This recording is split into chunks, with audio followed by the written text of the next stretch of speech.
추석 명절입니다. 주님이 주시는 은혜와 평강이 여러분의 가정 가운데 항상 함께 하시기를 축복합니다. 주가 싸우실 전쟁이라는 제목으로 역대하 20장 1절에서 19절까지의 말씀을 함께 나누겠습니다.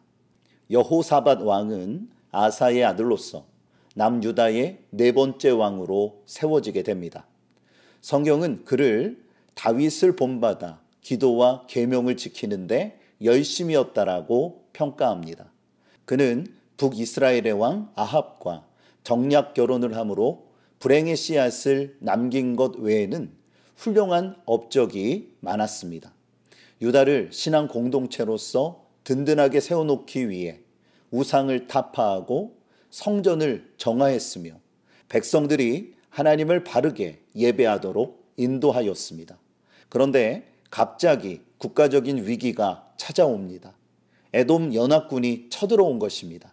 그렇다면 본문에서 주시는 메시지는 무엇일까요? 첫 번째는 여호와께로 낯을 향하여 간구하라는 것입니다. 여호와께로 낯을 향하여 간구하십시오. 본문 1절입니다. 그 후에 모압 자손과 암몬 자손들이 마온 사람들과 함께 와서 여호사밧을 치고자 한지라. 에돔 연합군은 모압 족속, 암몬 족속, 마온 곧 세일 사람들이 연합하여 유다를 치기 위해 일어난 군사 동맹체를 의미합니다. 그들은 엔딕의 광야까지 진격하여 유다의 숨통을 조여왔습니다. 이는 예루살렘 근처까지 접근했다라는 뜻입니다. 그만큼 상황이 긴박했습니다. 그런데 주목해야 할 것은 여호사밧의 반응입니다. 대개의 경우 상황이 이렇게 되면 우왕좌왕하기 마련인데 그는 그러지 않았습니다. 재빨리 마음을 평정하고 하나님께 간구한 것입니다. 본문 3절에서 4절입니다. 여호사밧이 두려워하여 여호와께로 낯을 향하여 간구하고 온 유다 백성에게 금식하라 공포하며 유다 사람이 여호와께 도우심을 구하려 하여 유다 모든 성읍에서 모여와서 여호와께 간구하더라. 왕은 여호와께로 낯을 향하여 전심으로 간구하였습니다. 그리고 백성들에게 금식을 선포합니다. 그러자 백성들은 상황에 크게 요동되지 아니하고 왕과 함께 하나님의 도우심을 구하기 시작했습니다. 이처럼 믿음의 사람들은 어떠한 상황 속에서도 가장 먼저 하나님을 찾고 그분만을 기대하며 간절히 간구합니다. 이러한 사람들을 하나님이 가만히 내버려 두시겠습니까? 시편 121편 1절에서 2절에 내가 산을 향하여 눈을 들리나 나의 도움이 어디서 올까? 나의 도움은 천지를 지으신 여호와에게서로다. 우리는 오직 천지를 지으신 하나님께로부터 도움이 옴을 분명히 믿어야 합니다. 여러분에게 어떠한 고난이 있으십니까? 상황에 몰입되지 마십시오.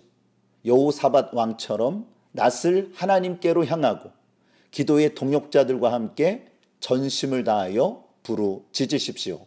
그러면 하늘의 하나님께서 반드시 응답하여 주실 것입니다. 두 번째는 굳건한 믿음으로 주의 일하심을 보라는 것입니다. 굳건한 믿음으로 주의 일하심을 바라보십시오.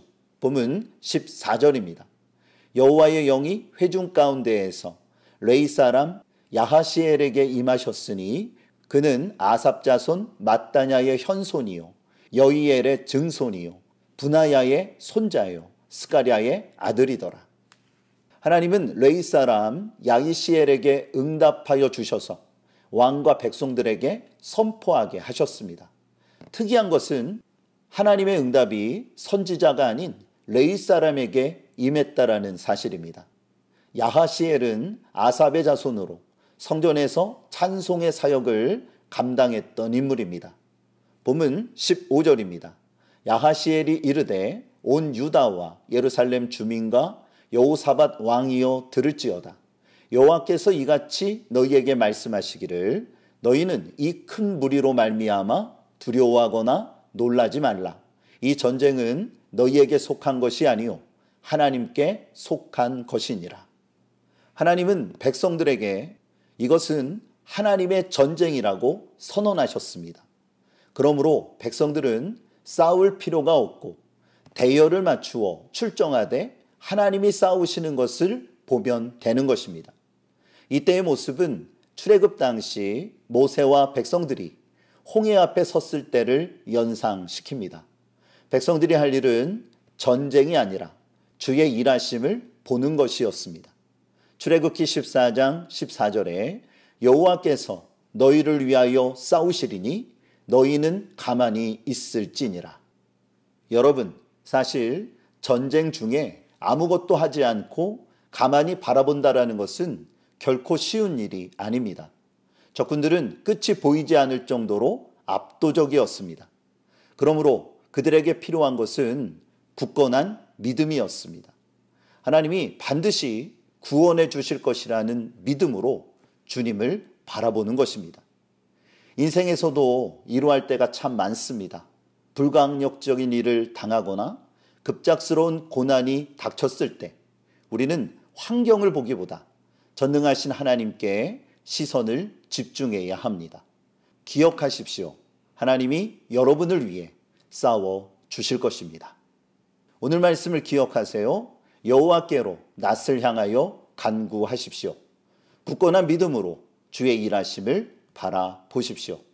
전쟁의 주체는 전능하신 하나님이십니다. 굳건한 믿음으로 주님을 온전히 바라보면서 오늘 하루도 믿음으로 승리하는 복된 인생이 되어주시기를 주님의 이름으로 축복합니다. 오늘도 하나님은 여러분과 함께 하십니다.